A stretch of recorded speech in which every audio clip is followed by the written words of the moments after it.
Tidak ada asap jika tidak ada api. Begitupun tidak akan ada kata gagal berbisnis jika kita tahu sih apa sebenarnya penyebab sebuah tim tidak bisa bekerja sama dengan baik. Bagaimana sih dalam membangun super tim yang baik? Adakah ritual khusus dalam membangun super tim? Well, rahasia super tim ini ternyata sudah ditulis oleh Patrick Lencioni dalam bukunya yang berjudul The 5 Dysfunction of Team. Buku ini sangat menarik dan sangat ringan untuk dibaca ya guys. Yang mana inti dari buku tersebut adalah 5 hal penting yang membuat sebuah tim tidak bisa bekerja dengan baik atau alias gagal.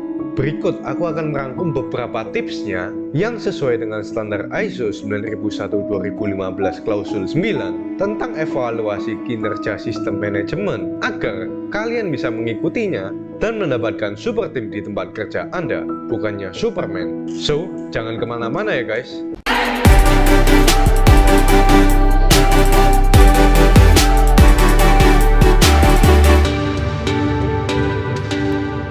Nah, Patrick memberikan contoh dari sebuah cerita seorang tokoh perempuan bernama Catherine, seorang CEO perusahaan teknologi Silicon Valley bernama Decision Tech. Mungkin saat mendengar perusahaan teknologi terselip di balik nama Catherine, saya yakin banyak pembaca buku akan mengira Catherine adalah perempuan yang mahir dengan IT. Bukan benar demikian? Nah, nggak sepenuhnya benar ya guys, sebab sebelumnya Catherine belum pernah bekerja di perusahaan teknologi. Meski demikian, kita tidak bisa menganggap Catherine tidak bisa menghandle perusahaan tersebut. Nyatanya, Catherine dipercaya untuk memperbaiki kinerja manajemen perusahaan teknologi yang buruk tersebut. Kenapa?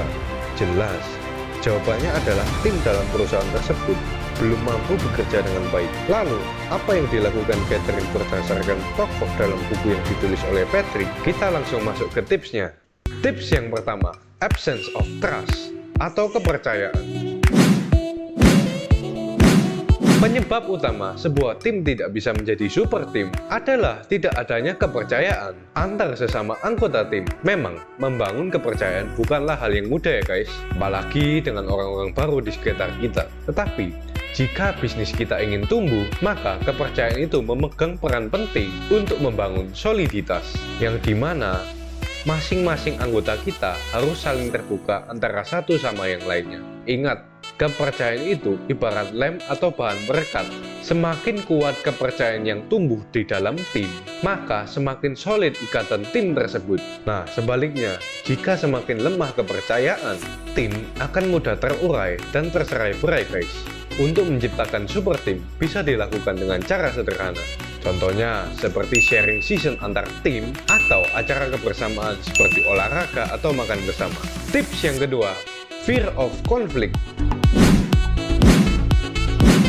Nah, tim yang baik tidak takut pada konflik guys. Adanya perselisihan kecil dalam sebuah tim merupakan hal yang wajar. Tetapi selama apa yang didiskusikan terkait dengan program dan ide bisnis yang sedang dijalankan ya guys, bukan urusan personal. Nah, jika sudah terjadi demikian, ini bisa disebut konflik yang sehat. Sebaliknya, dikatakan konflik yang tidak sehat jika menyangkut sisi personal, maka hindarilah. Yang menjadi pertanyaan baru, bagaimana menciptakan konflik yang sehat guys? Maka, tugas seorang pemimpin harus memastikan semua anggota tim berpartisipasi dalam diskusi rapat yang sehat dan menghasilkan keputusan yang produktif. Tips yang ketiga, lack of commitment.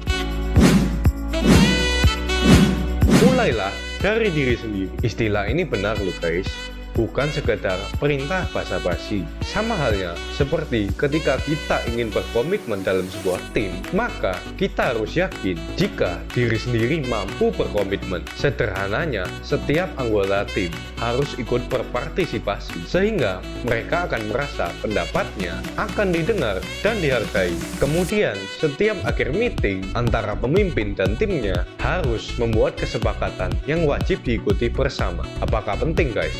Sangat penting loh, karena tujuannya adalah agar para pemimpin dan anggota timnya memiliki pemahaman yang sama.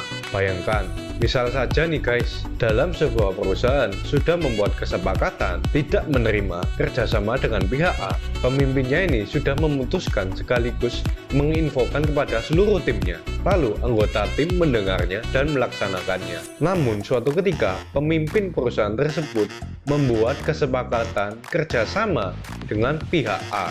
Padahal sebelumnya tidak. Parahnya, pemimpin ini tidak menginformasikan kepada timnya bahwa dia telah melakukan kerjasama dengan pihak A. Nah, dari contoh tersebut, bukankah sudah terjadi komunikasi yang tidak sehat guys? Yang mau saya tekankan dari poin ini adalah bahwa hal sekecil apapun, jika menyangkut perusahaan yang dijalankan, kita mau tidak mau harus membagikan informasi kepada tim untuk disepakati bersama. Sangat penting loh guys, agar terjadi komunikasi yang baik dan tidak ada salah paham. Tips yang keempat, avoidance of accountable. Menjadi super team itu tidaklah mudah guys. Banyak hal yang harus dibenahi bersama.